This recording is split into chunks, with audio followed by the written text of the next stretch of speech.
Сустрэча з выдатным хвалюе кожнае чалавечае сэрца, кліча яго ў дзіўны свет, у якім адзінае пачуццё, ідэя і майстэрства.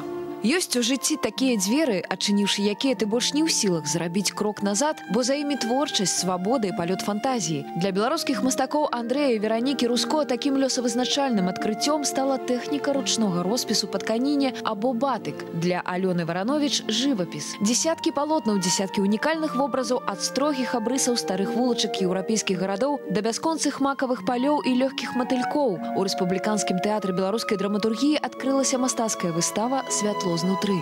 Ну, во-первых, наши вот эти вот работы батик, они такие немного прозрачные, светящиеся.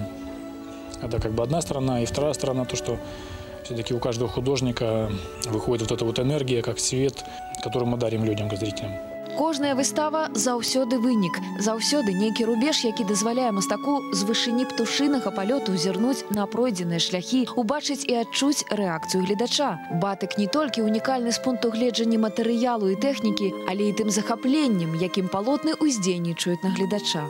Мы представляем батик, исполненный на 2 слоях ткани, как 3D-эффект, 3D-картины. Может быть, не все еще видели, не все еще встречали такую технику, поэтому, я думаю, будет интересно посмотреть всем. Проект «Святло знутры» аб'яднаў пад сваімі крыламі не толькі працы 3 мастакоў, але і 3 творчыя лёсы. Алена Варановіч, псіхатэрапеўт па адукацыі, звярнулася да жывапісу як да сродку арт-тэрапіі. Данная выставка, да, вот этот свет изнутри, это, наверное, скорее про то, что мне сложно в своей обычной жизни выразить.